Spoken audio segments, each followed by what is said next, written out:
Hi అండి, నమస్తే. Welcome to our channel. వంట నచ్చిందా? ఎలా ఉన్నారని అందరు బాగున్నారా? నేనైతే చాలా బాగున్నాను. ఇప్పుడైతే పప్పు గోంగూర అయితే నేను వండుతున్నానండి. పప్పు గోంగూర కందిపప్పు అండి. ఇది శుభ్రంగా కడిగేసి మంచినీళ్ళు పోసి పొయ్యి మీద పెట్టా, చక్కగా ఉడుకుతుంది. దీనిలో ఏం వేయలేదండి, ఇంకా పసుపు కానీ ఏమి వేయలేదు. ఇక్కడైతే స్టవ్ వెలిగించుకొని గోంగూర అంతా కోసేసి చిన్న చిన్న కట్టలు ఇచ్చాడండి. 20 రూపాయలకి 6 కట్టలు, 5 కట్టలు. 5 గోంగూర అంతా శుభ్రంగా కోసేసానండి. కోసి చక్కగా కొంచెం మంచినీళ్ళు పోసి పొయ్యి మీద అయితే పెట్టాను, డేక్షాలు వేసి. దీన్ని బాగా ఉడికించుకొని, గోంగూర బాగా ఉడికిన తర్వాత ఈ గోంగూర తీసి ఈ పప్పులో వేస్తానండి. పుల్ల గోంగూర అండి ఇది, ఎర్ర గోంగూర, చాలా బాగుంటుంది పప్పు గోంగూర. అప్పుడు నేను ఇది ఉడికిన తర్వాత మూత పెట్టుకొని బాగా ఉడికిన తర్వాత నేను దీన్ని పప్పులో అయితే వేస్తాను. చూడండి, గోంగూర అయితే మెత్తగా ఉడికిపోయింది, చూసారా? దీన్ని కొంచెం రుబ్బేసుకొని, పప్పు గుత్తితో రుబ్బుకొని ఈ పప్పులో అయితే కలిపేస్తానండి. ఇప్పుడు పప్పు అయితే బాగా ఉడికిపోయింది, గోంగూర కూడా బాగా రుబ్బేసుకున్నాను. ఇప్పుడు ఈ గోంగూరని ఈ పప్పులో అయితే వేసేస్తున్నాను అన్నమాట నేను.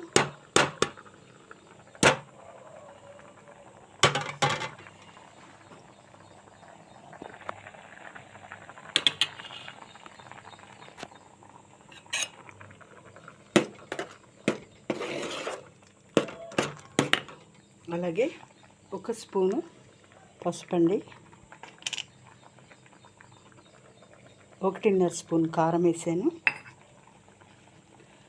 ఒక 4 పచ్చిమిర్చి, అలాగే సరిపడినంత ఉప్పు.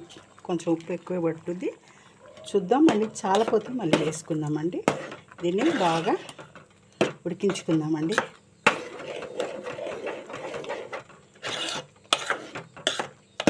ఇది ఎర్ర గోంగూర అండి, చాలా పుల్లగా ఉంటుంది, భలే ఉంటుంది. మేము తెల్ల గోంగూర వాడమండి, చిరుచేదుగా ఉంటుంది. అది మామూలుగా ఊరగాయ నిలవ పచ్చళ్ళు అయితే తెల్ల గోంగూర తీసుకుంటాము.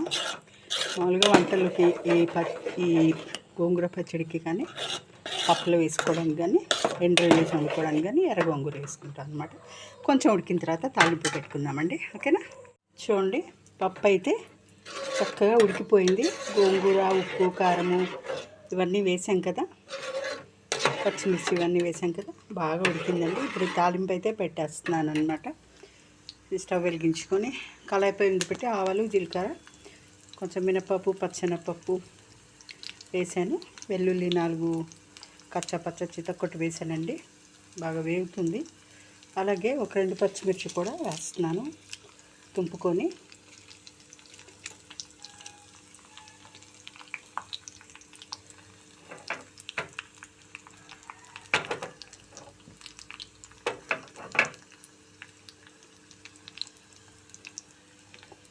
బాగా వేగాలండి.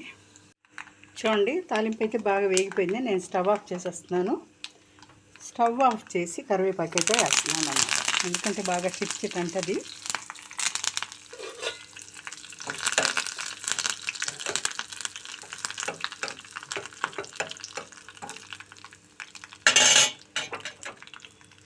వేగిపోయిందండి, పప్పులో వేసేసుకుందాం.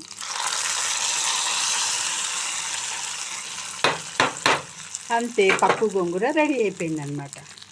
నచ్చిందా? చూసారు కదా నేను ఎలా చేశానేంటో. పప్పు గోంగూర అంటే గోంగూర పప్పు ఉడికేటప్పుడు పప్పులో కూడా డైరెక్ట్గా గోంగూర వేసి చేసుకోవచ్చు, అదొక పద్ధతి. ఈ విధంగా కూడా చేసుకోవచ్చు అనమాట, ఇదొక పద్ధతి. అంటే సపరేట్గా గోంగూర ఉడికించుకొని ఇలా కూడా చేసుకోవచ్చు, అలా కూడా చేసుకోవచ్చు, మీ ఇష్టం. మీకు ఎలా నచ్చితే అలా చేసుకోవచ్చు. అలా పప్పు గోంగూర వండుకోండి, చాలా బాగుంటుంది అనమాట.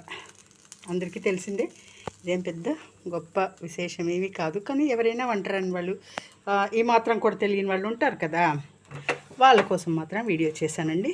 చూడండి, నచ్చినట్లయితే ఒక లైక్ అయితే ఇవ్వండి, సబ్స్క్రైబ్ చేసుకోండి, నా ఛానల్ని సపోర్ట్ చేయండి. చాలామంది సబ్స్క్రైబ్ చేయకుండా చూస్తున్నారండి, దయచేసి ప్లీజ్ ఒక లైక్ అయితే ఇవ్వండి. మీరు ఇచ్చే లైక్ చాలా చాలా చాలా ఇంపార్టెంట్ అనమాట. కొంచెం నాకు హెల్ప్ చేసిన వాళ్ళు అవుతారు, అందుకోసమని ఒక లైక్ అయితే ఫస్ట్ ఇవ్వండి. కొత్తగా చూస్తున్న వాళ్ళు సబ్స్క్రైబ్ చేసుకోండి మరి, ఓకేనా అండి? Thank you. నెక్స్ట్ వీడియోతో మళ్ళీ కలుద్దామండి, బాయ్.